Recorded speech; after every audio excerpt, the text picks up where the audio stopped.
Senhor, nós rendemos toda a glória, toda a honra, toda a força, toda a majestade, nós declaramos que pertence ao Senhor.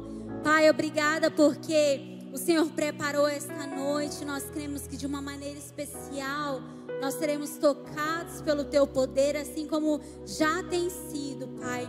Em nome de Jesus eu peço neste momento, Espírito Santo de Deus, prepare os nossos corações para que a gente receba a confirmação daquilo que o Senhor deseja falar conosco nesta noite.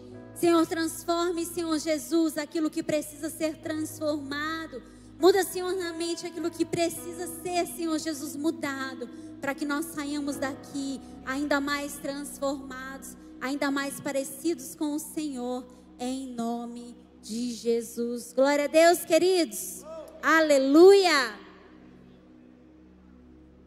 Glória a Deus. Queridos, antes de mais nada, quero, se você ainda não sabe, a Poema Store acaba de lançar 5 Bíblias, 5 capas.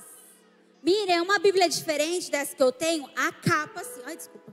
A capa sim, tá? Por dentro é a mesma Bíblia, tá bom? Mas a gente tem 5 novas Bíblias ali na Poema Store. Então, se você quer ter uma Bíblia que se pareça um pouquinho com você, né? Porque às vezes a Bíblia ou é marrom ou ela é preta. Então a gente tem algumas capas disponíveis e tem alguma que vai encaixar direitinho. Essa daqui, olha que coisa mais linda. Essa é uma collab com a Mecaricat. Eu acho que é isso, ninguém me corrigiu. A Mecaricat.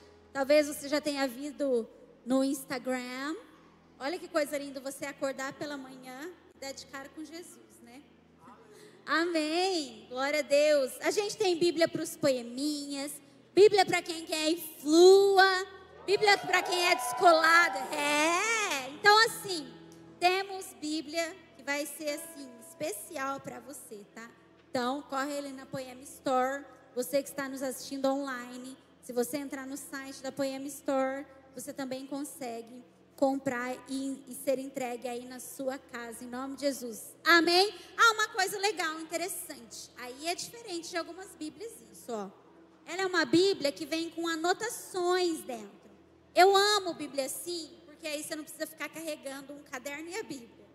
Então, você pode ler a sua Bíblia e anotar tudo do lado, já fazer o seu devocionalzinho aí, suas perguntas, desenho. Cada um faz assim, o seu diário da maneira que quiser. Para os ceguetas de plantão, como eu, gente, a Poema ela vai me contratar como marqueteira da igreja. Para os ceguetas como eu, porque eu uso óculos, né? A letra é acessível, tá bom? Então assim, não é uma letra gigante, mas não é aquela letra que dá dor de cabeça. Dá para ler tranquilamente. Enquanto você lê, você vai pedindo para Jesus te curar em nome de Jesus. Amém? Glória a Deus, queridos. Vamos ler a Bíblia então? Abra aí a sua Bíblia no livro de Mateus. Mateus, capítulo 6, verso 19. Enquanto você vai abrindo, eu vou contextualizar um pouquinho daquilo que nós vamos ler esta noite. A passagem que a gente vai ler essa noite, Mateus 6, é uma passagem talvez muito conhecida. E eu gosto muito de pregar sobre esse trecho da Bíblia, porque é uma passagem muito conhecida, mas ela é um pouco mal interpretada ou muito pouco vivida pelos discípulos de Jesus. Essa passagem, o contexto, Jesus acaba de ser reconhecido como mestre, reconhecido como o Cristo, aquele que o povo judeu aguardava. Então alguns o tinham reconhecido por alguns milagres e pela maneira dele falar. E Jesus escolhe os seus discípulos. Ao escolhê-los, então, Jesus pega os seus discípulos, a Bíblia diz que leva eles para o monte. E ali ele dá o seu primeiro discurso para os seus discípulos. Muito conhecido, talvez você conheça essa passagem. Ela começa em Mateus 5 e depois você lê na sua casa novamente. ler na sua casa, é muito conhecida como as bem-aventuranças ou o Sermão do Monte. Foi um sermão um pouquinho extenso, né? Mas ele é extremamente necessário, porque aqui Jesus vai ensinar os seus discípulos o regimento, o que deve reger as suas leis. Todos os discípulos, eles eram judeus, devotos, eles sabiam todas as leis, e agora Jesus vem ensiná-los a como praticar as leis que o Senhor exigiu de uma maneira agora não religiosa, mas como praticá-las verdadeiramente no reino de Deus. Então, Mateus 5, Jesus fala sobre as bem-aventuranças, né? Jesus fala o que é a verdadeira felicidade para um discípulo de Jesus. E para você que leu ou vai ler, você sabe ou vai ver que a felicidade para o discípulo ela é completamente inversa. Se você procurar, tem algumas pregações sobre isso no canal da Poema. Então é inverso ao que o mundo diz. E agora em Mateus 6, Jesus continua o discurso. Então primeiro ele fala sobre a felicidade do discípulo.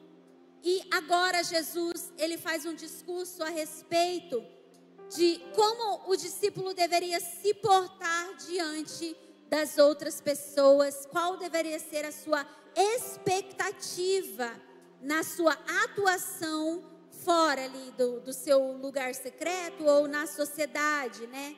A primeira parte, Jesus fala um pouquinho, é uma parte que nós não vamos ler, que é do verso 1 até o verso 18. Jesus fala sobre a espiritualidade cristã.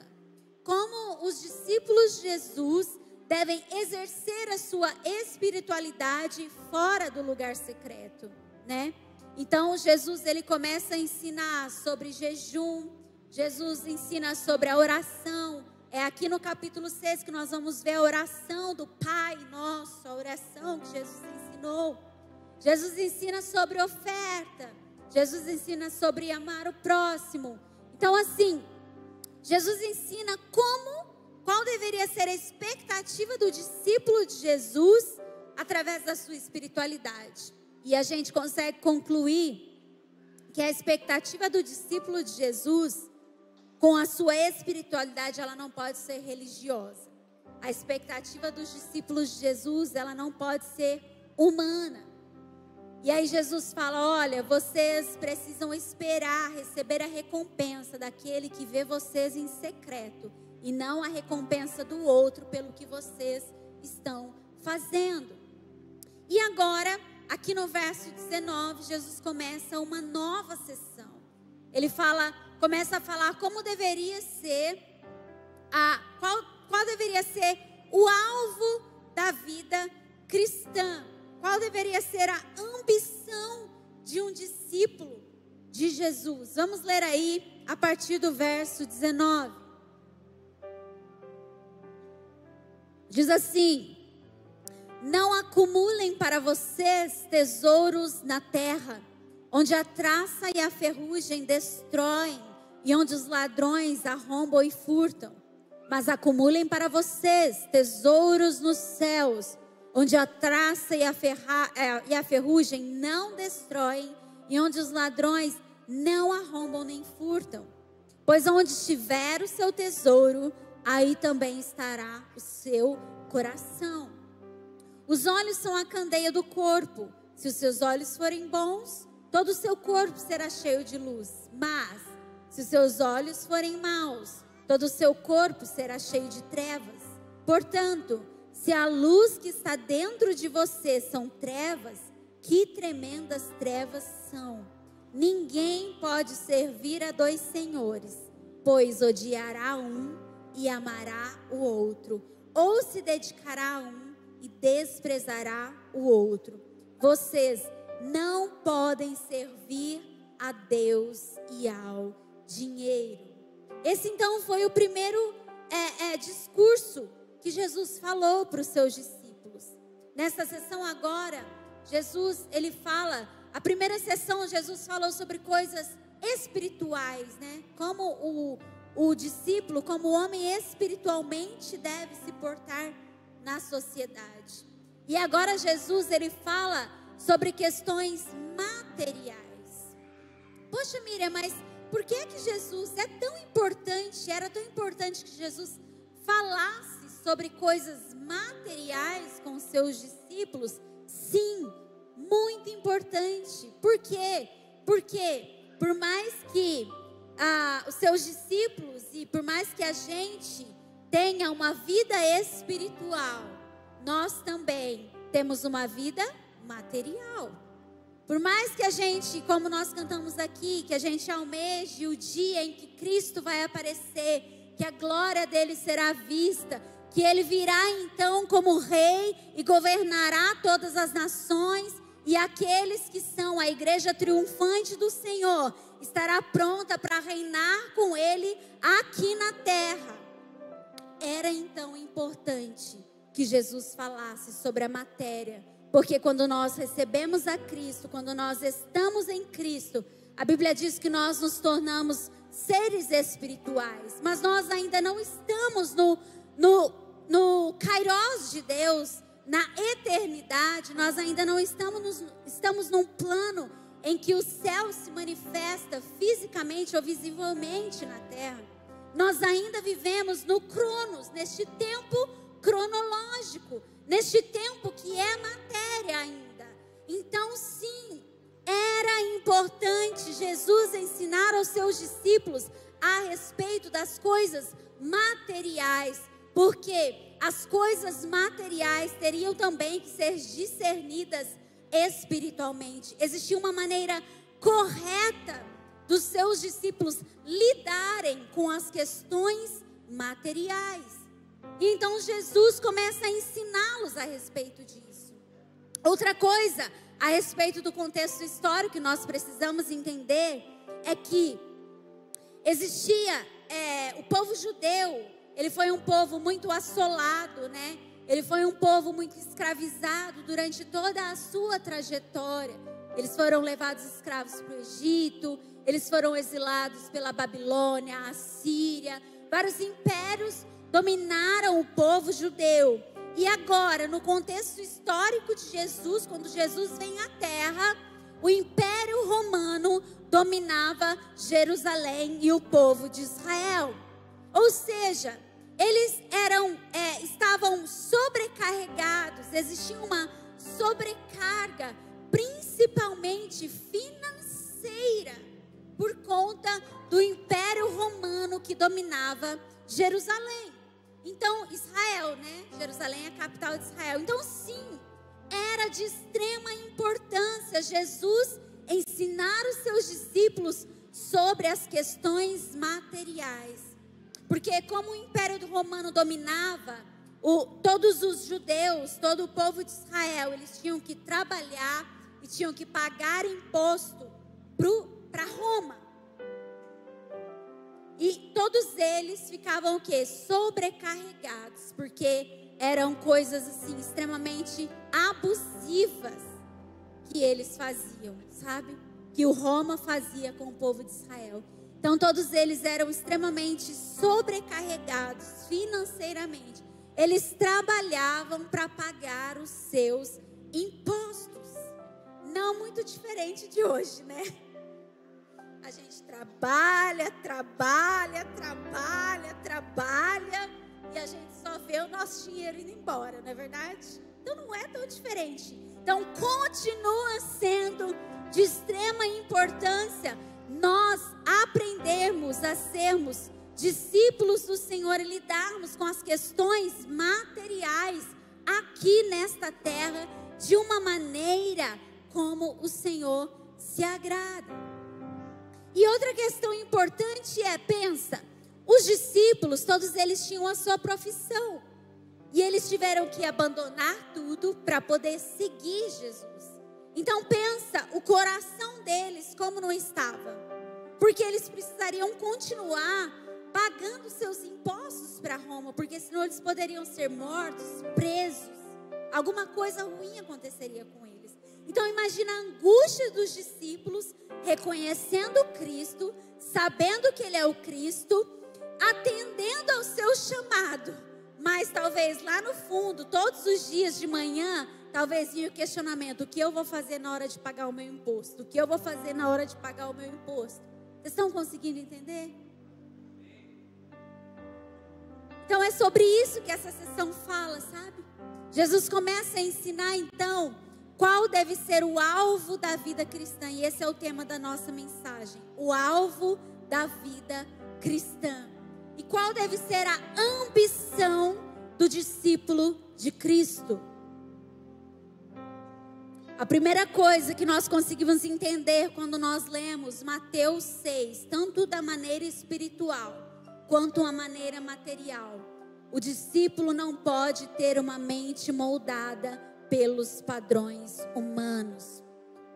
Porque as expectativas humanas, elas podem nos frustrar. Quando Jesus ensina sobre a espiritualidade cristã, Ele ensina: olha, vocês não podem ter a sua expectativa naquilo que vocês podem receber do outro. E quando Jesus fala sobre a nossa vida material também, Jesus também nos ensina sobre estas coisas, que a nossa confiança, ela precisa estar no Senhor. Então o discípulo, ele não vive como o mundo vive. E aí Jesus apresenta alguns contrastes que o discípulo dele encontraria na sua jornada. E neste contraste ele aponta alguns pontos no qual o discípulo iria ter que escolher a melhor parte, aquela que ele achasse mais interessante. E é legal, eu gosto muito de estudar os contrastes na vida cristã, porque na jornada cristã nós sempre vamos ter que escolher um caminho. Sempre vai estar diante de nós a escolha. E não adianta a gente colocar essa medida em Deus, porque Deus já fez a escolha dele. Ele enviou Jesus para que hoje ele pudesse habitar dentro de nós e nos tornar seres espirituais, moldados por Cristo, transformados à imagem dele. Só que ele coloca diante de nós agora o poder de escolha. Nós precisamos escolher. E isso vem desde o Antigo Testamento. Se você for ler lá o Antigo Testamento, em Deuteronômio, antes do povo entrar novamente na terra prometida, Deus fala: olha, sente toda essa geração, que eu vou dar instruções do que eles precisarão fazer quando herdarem a terra. E a instrução de Deus para o povo foi: vocês têm uma escolha simples para fazer. É muito simples a escolha que vocês vão fazer. Vocês vão escolher vida ou morte, bênção ou maldição, o único Deus ou viver com vários deuses como as outras nações. E aí Deus fala: se vocês me servirem como o único Deus, então vocês terão vida e vocês serão abençoados. Mas se vocês se contaminarem com outros deuses, então vocês terão morte e vocês não serão abençoados. A escolha é difícil, queridos? Se Deus falasse que, tivesse duas portas, a vida... Lembrei da Érica agora, que olhou. Quem estava no culto de mulheres vai saber. Tem duas portas aqui, ó, a vida e a morte. Qual porta você vai querer entrar, querido? É óbvio que é a vida. Então, por isso que Deus falou, é muito simples a escolha que vocês têm que fazer. Mas será que todos os dias da nossa vida a gente escolhe a vida? Ou será que, como discípulos de Jesus, a gente às vezes tem escolhido a porta que nos leva para a morte? A gente vê na história, né, de Israel que muitas vezes eles escolhiam o caminho errado. E é este contraste, através deste contraste, Jesus passa a ensinar os seus discípulos qual era o alvo da vida de um cristão. O primeiro deles aí, ó, no verso 19, diz assim, ó: não acumulem para vocês tesouros na terra, onde a traça e a ferrugem destroem, e onde os ladrões arrombam e furtam. Mas acumulem para vocês tesouros nos céus, onde a traça e a ferrugem não destroem, e onde os ladrões não arrombam nem furtam. Pois onde estiver o seu tesouro, aí também estará o seu coração. O primeiro contraste, então, que Jesus dá para os seus discípulos são 2 investimentos: tesouro da terra e tesouro do céu. Onde o discípulo deve investir? Queridos, eu não sei se você entende sobre investimento, mas você nem precisa ser um expert enorme se você tiver algo para investir. É óbvio, todas as vezes a gente investe para ter algum retorno. No seu trabalho, o investimento do seu tempo, você trabalha para não receber nada? Não, todo mundo trabalha para receber alguma coisa. Então, é simples nós escolhermos, né? Jesus, ele aponta 2 aspectos aqui, um aspecto negativo e um aspecto positivo. Ele diz que acumular tesouros terrenos não pode, porque eles acabam, eles são destruídos, eles são perecíveis. Mas acumular tesouros nos céus, é isso que Jesus pede. Por quê? Porque eles duram para sempre. Tendo essas 2 opções, um que dura para sempre e o outro que pode acabar, qual escolha nós temos que fazer? É óbvio, ninguém vai querer uma coisa que vai acabar, não é verdade? É muito simples. Um bom investidor sabe que nós precisamos investir naquilo que vai durar, naquilo que vai me render e não vai acabar. Então, um bom investidor, ele sempre vai preferir um investimento seguro e sem risco. Sendo assim, todos nós deveríamos saber aonde investir. Mas será que nós temos acumulado o nosso tesouro na terra? Ou será que nós temos entesourado o nosso tesouro para a eternidade?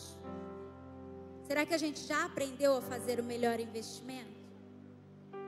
Precisamos compreender uma coisa extremamente importante nesse discurso de Jesus, porque ele foi muito abordado de uma maneira errada na história da igreja. Quando Jesus começa a falar aqui a respeito de dinheiro, a respeito de tesouro, então muitos pensam que Jesus está fazendo o discurso somente para aquele que tem. Só que eu gostaria que você contextualizasse e enxergasse a situação. Jesus estava fazendo o seu discurso para os discípulos dele. E os discípulos dele eram pobres, pobres, pobres de maré descida. Sabe? Todos eles trabalhavam para o seu sustento. Tinha um, né, que às vezes ele era um pouquinho mais beneficiado. Mateus, ele era cobrador de impostos, então ele tinha um pouquinho a mais, mas mesmo assim, ele tinha que trabalhar. Então, eles não eram extremamente pessoas de grandes posses, pessoas, por mais que alguns tivessem, né, tinha o seu trabalho, tinha a sua empresa, mas eles não eram extremamente ricos. Então, aqui o discurso não é para aquele que tem somente. O discurso aqui também é para aquele que não tem. Por quê? A gente precisa entender o que é esse tesouro que Jesus está falando. Tesouro que Jesus está falando, Miriam, é sobre dinheiro? Sim, mas ele pode ser estendido para muito mais coisas. Por quê?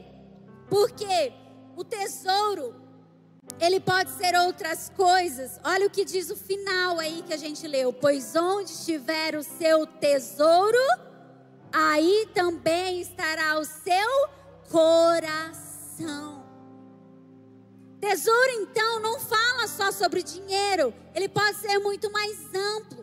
Tudo o que nós consideramos muitíssimo importante para nós, que motiva o nosso coração, que move os nossos pensamentos e esforços, é sobre isso que Jesus está falando. Então, o tesouro aí, ele pode ser também a família. Ele pode ser também o casamento. Ele pode ser a falta dele. Por quê? Porque tem gente que, vou dar um exemplo sobre dinheiro. Tem gente que tem muito dinheiro, e é possuído por aquilo, e tem gente que tem muito dinheiro e não é. Mas tem gente que não tem, mas a motivação do dia a dia é buscando ter alguma coisa, porque ele acredita que encontrará felicidade somente no dia em que tiver essas coisas. Então, aonde está o tesouro daquele que tem, talvez, e não conhece a Cristo? Está na terra. Mas aonde está o tesouro, talvez, daquele que não tem? Está em querer possuir. Ou seja, o discurso é para todos nós. Jesus não está aqui qualificando, sabe? E nem fazendo acepção de pessoas nesse discurso. Ele quer ensinar a todos, tanto aqueles que têm, quanto aqueles que não têm. Tanto aqueles que têm uma família linda, maravilhosa, mas a sua família, você está enraizando ela para a eternidade, ou você está endeusando ela e colocando ela no lugar, no trono de Deus aí no seu coração? Será que o nosso trabalho, nós estamos trabalhando, enfim, da eternidade, ou será que ele está ocupando o trono do Senhor no nosso coração? Será que o nosso casamento, ou a falta dele, né? Eu sou solteira. Ai, Miriam, eu não tenho esse problema, porque nem casada eu sou. Mas talvez você vive frustrado e buscando todos os dias só o casamento. Então não é a falta de algo ou ter muito desse algo, é aonde estão as suas expectativas. Aonde é que nós buscamos encontrar a verdadeira alegria? Os nossos desejos, eles moldam a nossa expectativa de vida. Aquilo que a gente deseja molda a nossa expectativa. E aí isso molda as nossas ações e atitudes também. Vou dar um exemplo bem prático. Para quem é casado ou para quem também não é solteiro. A gente, lembra, você que é casado, lembra quando você escolheu aí sua esposa ou seu marido? A gente cria uma expectativa, não é assim?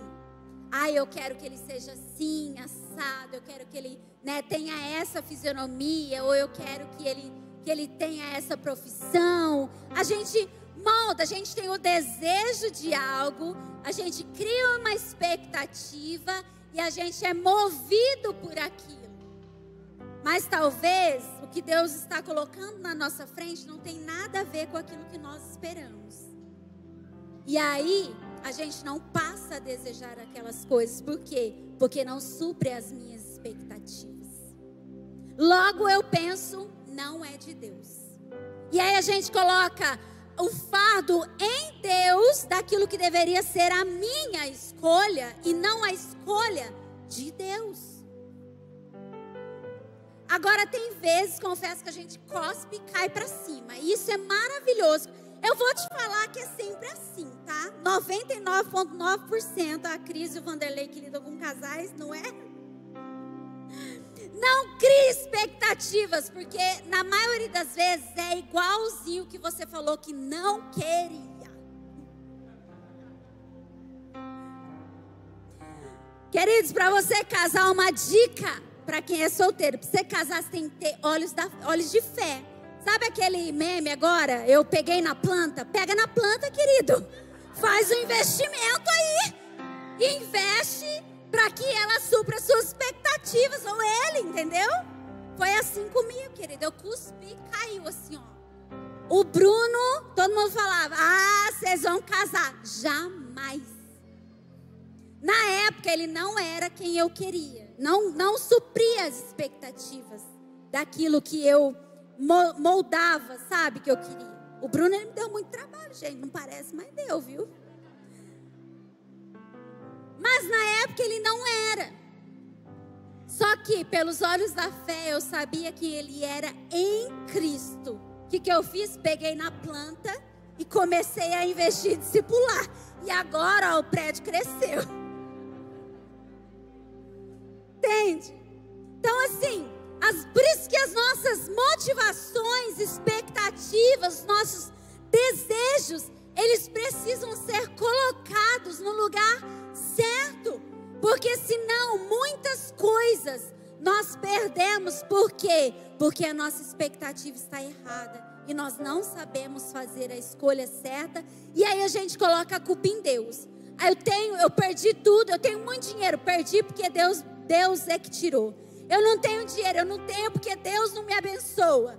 E a gente coloca a culpa em Deus, quando na verdade nós diariamente precisamos ter as expectativas corretas. O Senhor Jesus então não está confrontando aquilo que nós possuímos. Não é errado, queridos, nós queremos ter uma família, porque foi mais fácil na história cristã eles pregarem assim: olha, por causa desse discurso de Jesus, então Jesus está falando para todo mundo ficar pobre. Não foi isso que Jesus falou. Não foi isso que Jesus falou. Ele não está confrontando aquilo que nós possuímos. Talvez você fale: então para eu não errar, nem família eu vou ter. Ele não está confrontando aquilo que a gente possui, mas o que nós pensamos sobre as nossas posses e o valor que nós damos para ele. Não é errado um cristão almejar coisas e desejar as coisas. O problema é entesourar para si em seu coração. Porque vai ter uma hora que Jesus ele vai pedir. E será que eu vou estar pronto para entregar? Porque se a minha expectativa está em Deus, eu vou saber que aquilo foi Deus que me deu. Mas se a minha expectativa não está em Deus, eu não vou entregar. Por quê? Porque foi o meu esforço, foi pelo meu trabalho que eu consegui tudo isso. Miriam, o que seria então esse tesouro? Como a gente pode acumular tesouros no céu? Como é que a gente faz? É ofertando na igreja? Não é isso, queridos. É trabalhando na igreja? Não é. Porque talvez você pode fazer todas essas coisas e mesmo assim estar acumulando tesouros na terra, por causa da motivação do coração. Nós acumulamos tesouros no céu quando fazemos tudo para a eternidade. E não existe, queridos, meritocracia nenhuma nisso. Isso não vai trazer redenção para nós. Mas amar aquele que nos deu estas coisas, isso vai fazer com que nós sejamos redimidos e transformados dia após dia. Portanto, nós não devemos nos orgulhar daquilo que conquistamos nessa terra. O orgulho daquilo que nós conquistamos é que nos faz entesourar as coisas nesta terra. Por quê? Eu conquistei por causa do meu esforço. A minha família é assim porque eu fiz. Eu tenho isso porque eu comprei.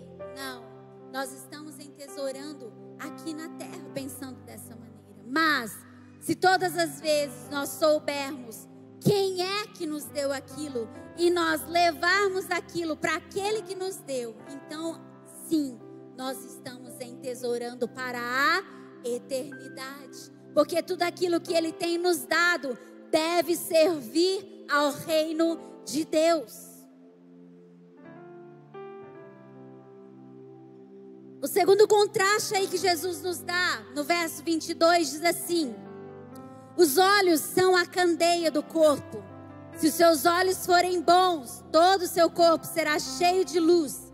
Mas, se os seus olhos forem maus, todo o seu corpo será cheio de trevas. Portanto, se a luz que está dentro de você são trevas, que tremendas trevas são.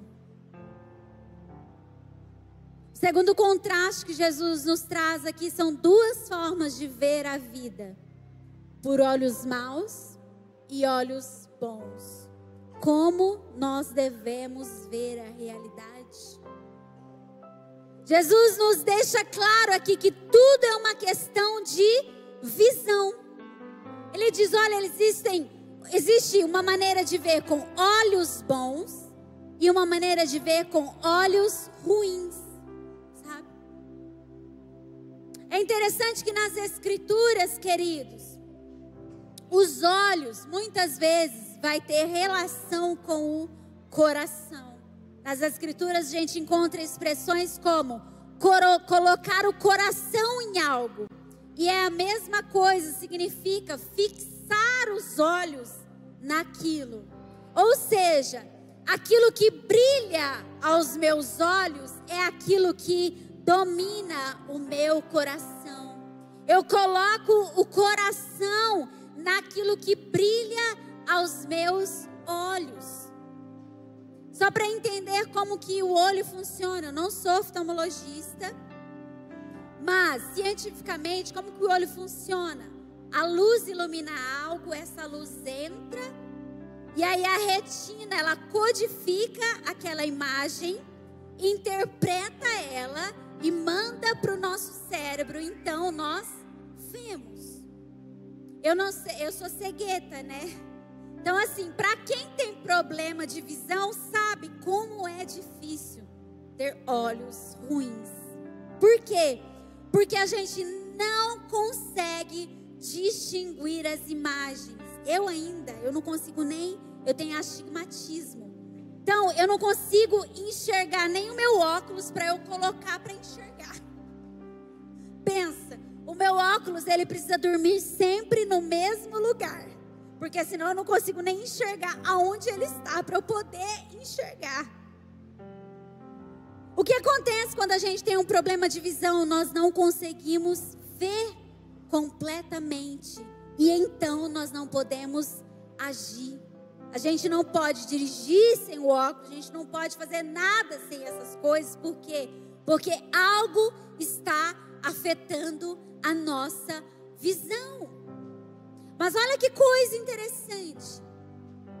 No finalzinho aí desse verso 23 diz assim, ó, portanto, se a luz que está dentro de você são trevas, que tremendas trevas são. Miriam, como assim? Não tem como luz ser trevas. Não tem como luz ser trevas. Mas tem como uma falsa luz, que parece luz, ela se tornar escuridão. Vou dar um exemplo agora. O irmão aqui, ele está com a lanterna do celular ligada, ok? Para quem me acompanha no Instagram, sabe que direto eu fico falando sobre o apagão digital. Eu não moldo a minha vida nisso, tá, gente? Mas, por exemplo, eu tenho a lanterna do meu celular, certo? Se acaba a energia na minha casa, que é verdade esse bilhete, direto acaba a energia lá na minha casa. E aí o que a gente faz? Corre, pega o celular, a lanterna do celular vai me salvar. É uma luz, mas é uma falsa luz. Por quê? Porque se acabar a bateria do celular, eu não tenho mais essa luz. Então eu vou estar em trevas. Eu só não vou estar em trevas se eu abrir a minha janela e a verdadeira luz do sol entrar. Então por isso que ele fala, olha, portanto, se a luz que está dentro de você são trevas, que tremendas trevas são. A luz, ela pode parecer luz, por quê? Porque os nossos olhos brilharam diante de algo que parecia bom, tinha cara de bom, e foi assim que Adão e Eva pecaram, né? Parecia bom para comer, era desejável aos olhos, e então iria dar conhecimento. Então eles comeram. Só que houve consequências, densas trevas vieram sobre eles. Então, se nós não soubermos discernir a luz que os nossos olhos veem, isso vai entrar no nosso coração e nós seremos dominados por aquilo e logo se tornarão em trevas. Portanto, se tivermos uma visão correta, então os nossos desejos e ambições serão corretos. A questão é, para onde estamos olhando? Será que nós estamos olhando para a verdadeira luz, para podermos ter uma visão correta das coisas que são eternas? Ou será que o que nos brilha são as coisas terrenas, as coisas passageiras. E isso tem dominado o nosso coração. Será que nós temos olhado para o que o mundo pode nos dar? Ou para o reino de Deus e o que Ele nos oferece? Quais os paradigmas que temos usado para avaliar para onde a nossa vida deve seguir? Aonde é que está o nosso coração? Aonde nós temos investido a nossa vida, queridos? No verso 24, então, Jesus traz outro contraste. Diz assim: ninguém pode servir a 2 senhores, pois odiará um e amará o outro, ou se dedicará a um e desprezará o outro. Vocês não podem servir a Deus e ao dinheiro. Jesus agora traz aqui 2 senhores para servir: ou o dinheiro ou Deus. A quem nós vamos devotar a nossa vida? Jesus, ele está aprofundando o contraste aqui da vida do discípulo. Ele diz que é impossível buscar de todo o coração as 2 coisas ao mesmo tempo. Em nenhum momento aqui Jesus está falando para não buscar, tá, queridos? Em nenhum momento Jesus está falando para não querer ter essas coisas. Jesus está falando agora que nós não devemos buscar de todo coração, porque nós não podemos fazer daquilo o nosso Deus. Se aquilo for o nosso Deus, então nós não temos o Deus verdadeiro e nós passaremos a servir aquilo que deveria nos servir e conosco servir o reino de Deus. Isaías 42:8 diz assim, ó: eu sou o Senhor, este é o meu nome, não darei a outro a minha glória, nem a imagens o meu louvor. Existe uma escolha para o discípulo de Cristo. Se nós não estamos com a motivação correta, com o coração no lugar, com as expectativas corretas no Deus verdadeiro, logo nós estamos acumulando tesouros que não são para a eternidade. E essas coisas, infelizmente, elas são perecíveis. E na hora que elas forem colocadas no fogo, na hora que elas forem testadas, a Bíblia diz que elas não passarão pelo fogo. Elas se queimarão, elas perecerão. Por quê? Porque nada dessas coisas que nós possuímos, nem família, nem bens, nem casa, nem o nosso trabalho, nada disso pode nos livrar no dia do fogo. Eu vou dar um exemplo. A minha mãe, ela estava internada faz uma semana e glória a Deus, ela teve alta hoje, está em casa. Esqueci de falar, ajudar. Ela teve alta. Queridos, minha mãe estava no hospital internada.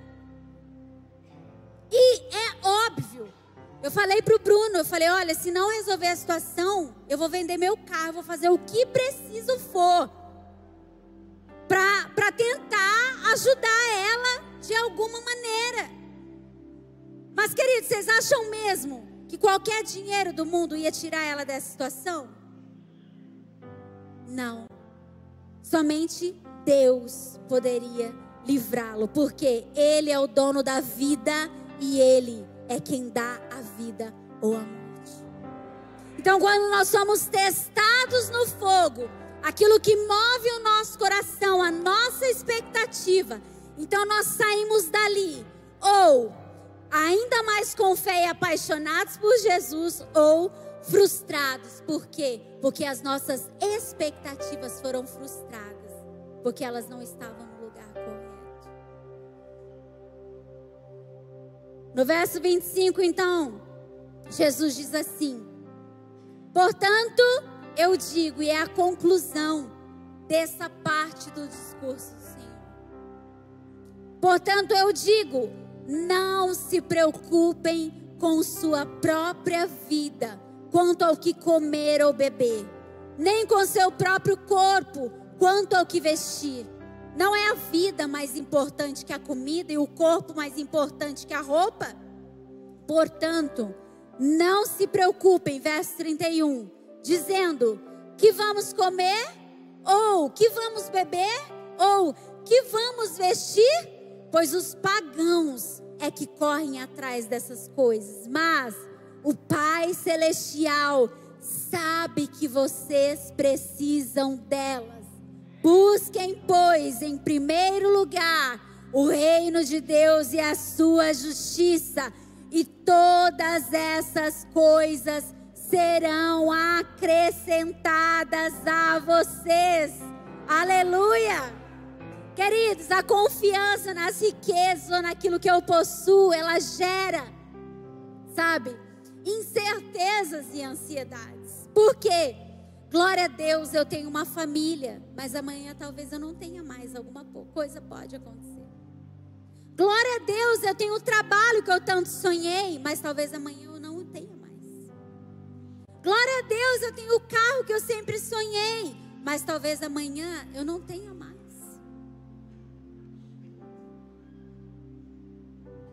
Então Jesus, nessa conclusão, ele elimina tudo, dizendo aos seus discípulos: olha, não se preocupem. Agora é importante frisar, queridos, Jesus aqui, ele não está dizendo: não trabalhem ou fiquem pobres. Ele está pedindo, porque muitas pessoas, né, ao ler esse texto, né, alguns falam: então eu não vou mover nada, Deus vai ter que fazer, o boleto vai chegar, querido. Faz a sua parte e deixa Deus fazer o milagre. Para o povo de Israel ver o mar vermelho abrir, eles tiveram que ir até o mar. Então, nós precisamos sim fazer a nossa parte. Jesus não está falando isso aqui. Ele está pedindo que nosso coração, a nossa energia, os nossos olhos, a nossa esperança, tudo isso esteja no lugar correto, para que a gente possa descansar, crer e ter a certeza que não é o nosso esforço. Nós fazemos até onde Jesus pediu para que nós façamos, mas nós precisamos também que Deus faça a parte dele.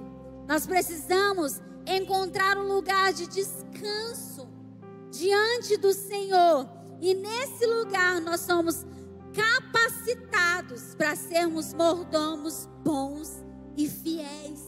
E assim Deus vai confiando sobre nós dia após dia. Por quê? Porque nós estamos trabalhando aqui na terra como para o céu, como para a eternidade. Nós estamos fazendo tudo aqui para fazer com que Deus habite no meio do seu povo. Nós estamos trabalhando a fim de que o reino de Deus seja expandido e que o reino de Deus venha e seja estabelecido sobre esta terra. É isso que deve motivar as nossas energias todos os dias. A primeira coisa que precisa ser erradicado, queridos, para que confiemos em Deus, é conhecê-lo, então. Não como Criador de todas as coisas, mas como o provedor de todas as coisas.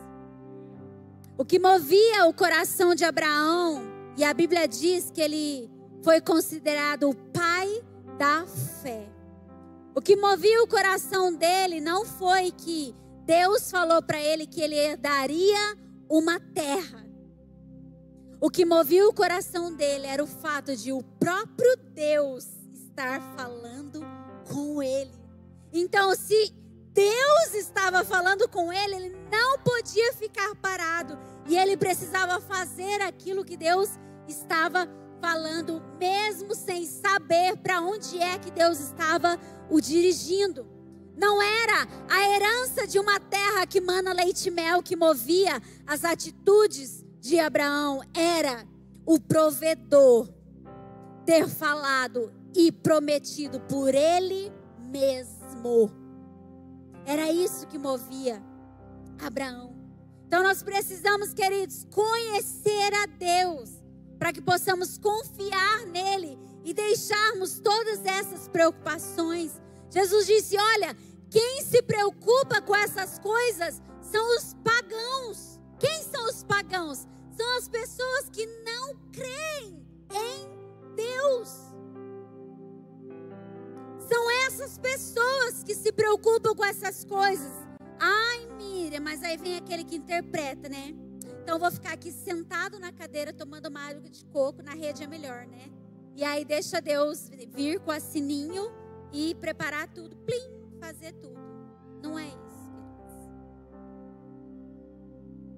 Não é isso. O Senhor, Ele tem nos chamado para estar no lugar correto. Nós continuaremos sim tendo muitas preocupações, mas essas preocupações, elas não podem atingir o nosso coração. É por isso que nós precisamos blindar a nossa mente com o capacete da salvação, porque tudo começa aqui, mas ela não pode atingir o nosso coração, porque se atingir o nosso coração, então nós seremos frustrados e não conseguiremos agir.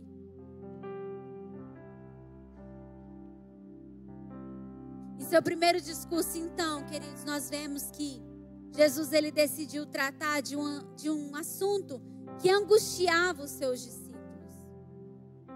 E talvez esse assunto, ele continua tirando as nossas motivações também do lugar correto. Talvez eu tenha muitas posses, mas talvez eu seja generoso como o Senhor pede. Mas será que eu estou fazendo tudo isso como para o Senhor? Será que eu estou sendo generoso para que o reino de Deus e a sua justiça seja estabelecida? Ou será que dia a dia eu tenho buscado e trabalhado cada vez mais para conquistar, porque eu nunca estou feliz com as coisas que eu possuo? E em contrapartida, talvez eu não tenha posses, eu não tenha tantas coisas, mas todos os dias eu me canso, eu trabalho, eu estou fadigado, eu fico ansioso, porque aquilo move o meu coração e aquilo gera ansiedade dentro de mim, e tudo que eu faço é para que eu não tenha essa preocupação. Jesus está nos ensinando aqui, olha, não se preocupem, não fiquem ansiosos com isso, não fiquem ansiosos, porque nada dessas coisas, queridos, vai nos trazer segurança, nada disso vai nos trazer felicidade, nada disso vai proporcionar para nós a vida eterna. Somente olhos bons, somente o Deus verdadeiro, somente um coração entregue ao Senhor é que pode nos trazer paz que o mundo não dá, é que pode nos trazer a alegria que não é alegria segundo o mundo prega. Somente em Cristo Jesus é que nós podemos viver uma vida verdadeira e livres de toda a ansiedade. Por quê? Porque essas coisas não nos corrompem mais. Essas coisas não nos influenciam mais. A gente consegue dormir porque sabemos que se não foi hoje que resolveu, amanhã vai resolver. Se não foi amanhã, vai resolver. Calma. Para tudo. Para tudo. E se talvez a gente chegou no estágio, não tem mais o que fazer, é aí mesmo que Jesus queria que você chegasse. Porque é aí que nós somos surpreendidos com a simplicidade das coisas que Deus faz diariamente. As nossas expectativas geram muito trabalho e muito esforço. E esse trabalho e esse esforço, a gente conquista as coisas mas a gente nunca está satisfeito. E aí a gente conquistou isso, a gente tem que trabalhar mais e mais e mais, porque a gente nunca está satisfeito. Por quê? Porque as nossas motivações, elas não estão no lugar certo. E aí a gente tem, sabe o quê? A gente tem pessoas cheias, porém vazias. A gente tem pessoas cheias de dinheiro. A gente tem pessoas cheias de preocupação. A gente tem pessoas cheias de trabalho. A gente tem pessoas cheias de ansiedade. A gente tem pessoas cheias de frustrações. Por quê? Porque o seu coração não pode ser preenchido por essas coisas. Mas o nosso coração só pode ser preenchido por aquele que nos deu a vida eterna. Então, queridos, não é para nós ficarmos parados sem fazer nada. E isso é terrível para nós, para o nosso pensamento moderno. Por quê? Porque o sinal de alguém que não faz nada é o sinal de alguém que não vai conquistar nada. E não é isso que Jesus está falando. Jesus não está falando sobre não fazer nada. Jesus está falando sobre descansar. Encontrar um lugar de descanso no Senhor. Encontrar um lugar onde você possa ser surpreendido pelo pão de cada dia. Sabe, na nossa espiritualidade cristã, a gente é devoto em tantas coisas. Na nossa oração, no nosso jejum, na nossa meditação na palavra, na nossa oferta, na nossa comunhão com o nosso próximo, na nossa forma de generosidade para com o nosso próximo. Mas uma das disciplinas espirituais que infelizmente nós não temos tido é a disciplina do contentamento. Sim, queridos, o contentamento é uma disciplina espiritual. Por quê? Porque o Senhor nos ensinou na oração do Pai Nosso, olha, o pão nosso de cada dia Ele nos dá hoje. Será que eu tenho contentamento com aquilo que eu possuo hoje? O contentamento fala de estar feliz, estar alegre, estar contente. Será que você chega na sua casa, olha para sua família, olha para o seu trabalho, olha para tudo aquilo e fala, uau, meu Deus, muito obrigado por tudo isso que o Senhor me deu. Ou será que você chega e você fala, meu Deus, você não me dá nada daquilo que eu peço? Será que nós temos sido surpreendidos pelo Senhor no maná diário que desce do céu para conosco? É para esse lugar que Jesus queria levar os seus discípulos, para um lugar de descanso, um lugar que o Senhor criou desde o início. A palavra diz que Deus criou todas as coisas, no sexto dia Ele fez o homem. Ele deu funções ao homem, disse ao homem, vocês vão se multiplicar, vocês vão governar a terra, vocês vão dominar sobre todas as aves, sobre todos os animais, vocês vão cuidar do jardim. Ou seja, vocês vão trabalhar.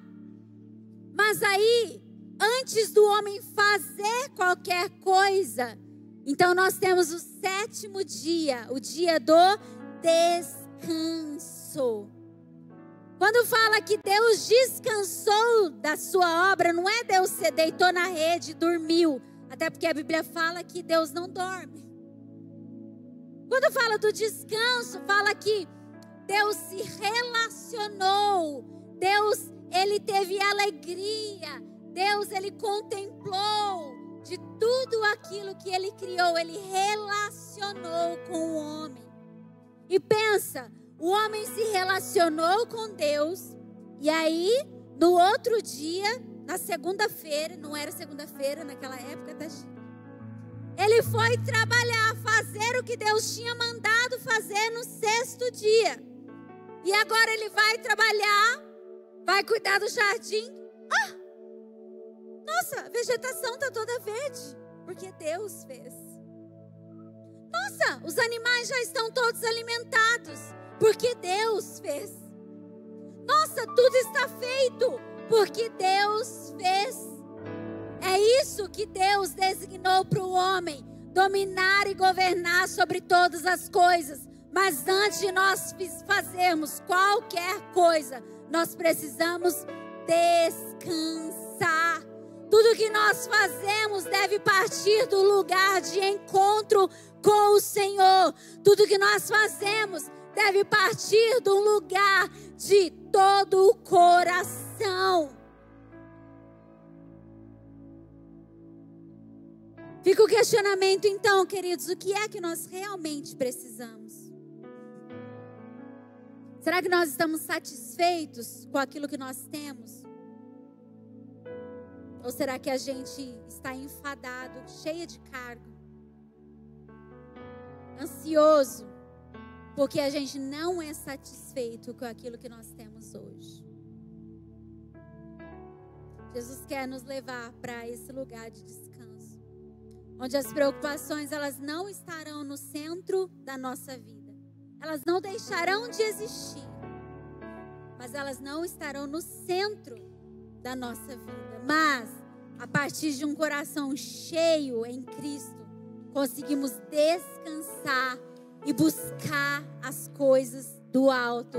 E assim a gente não se apegar ao que é passageiro, mas nos apegarmos, mas trabalharmos, mas nos esforçarmos para aquilo que realmente vai durar para toda a eternidade.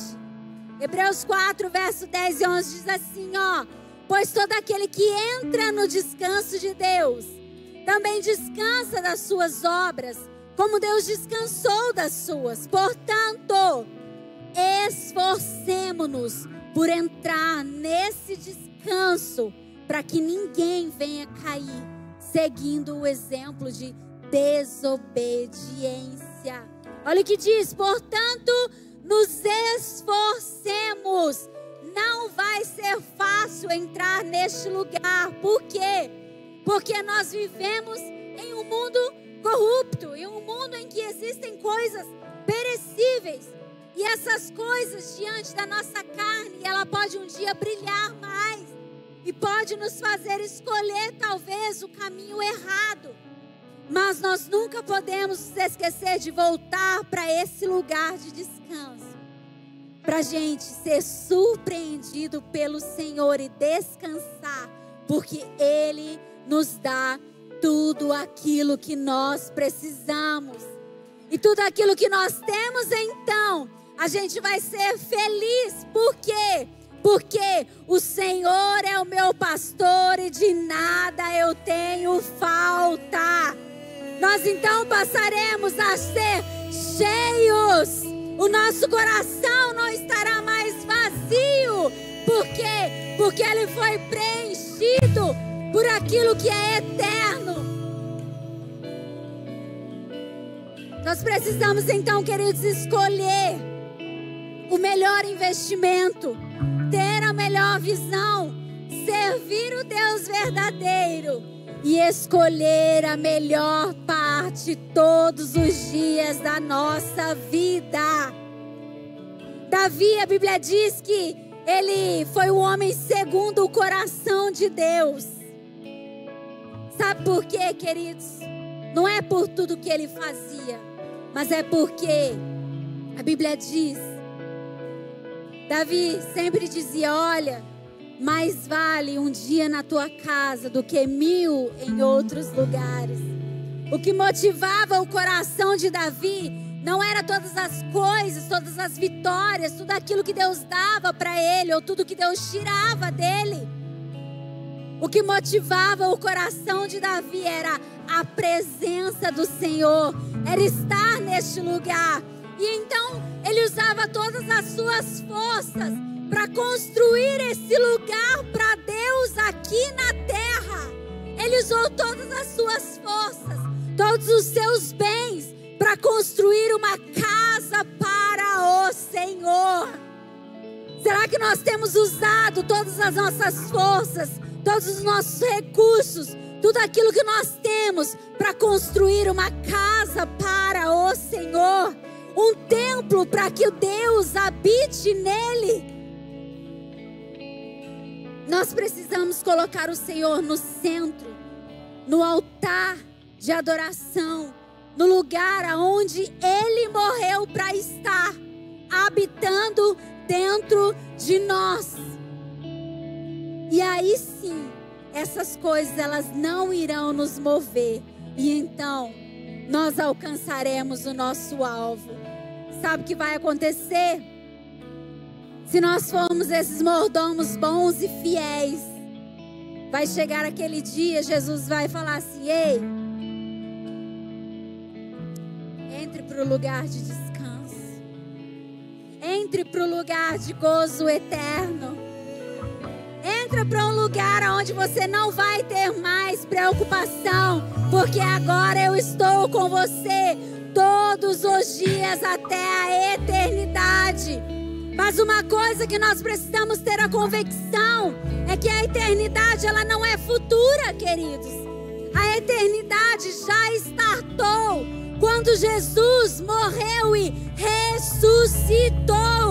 Ele venceu a morte e agora a eternidade já existe. Nós não precisamos trabalhar porque vai acontecer. Nós precisamos moldar a nossa vida, as nossas motivações, as nossas expectativas. Todo o nosso esforço deve ser para que o reino e a justiça do Senhor seja estabelecida, assim na terra como é no céu. Assim nós construiremos uma família para o Senhor.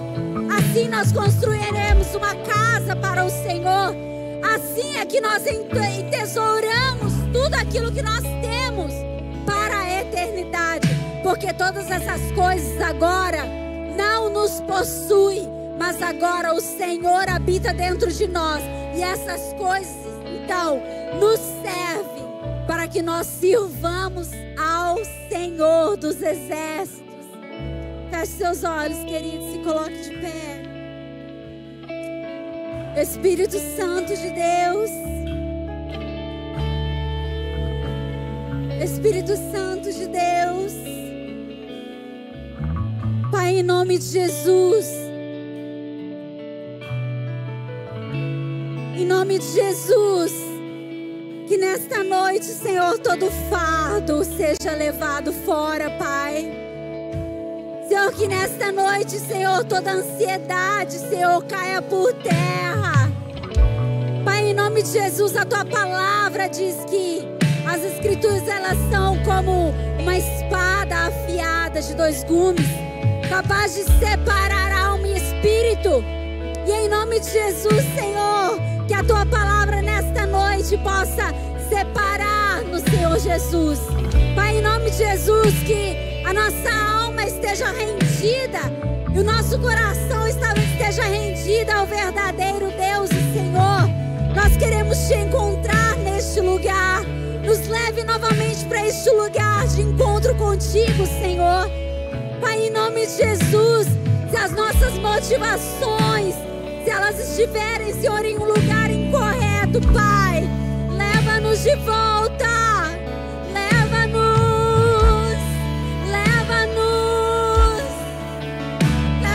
Senhor. Leva-nos a este lugar, ao lugar de encontro, ao lugar de descanso. E todas as trevas saem, e toda ansiedade sai, e todo medo sai.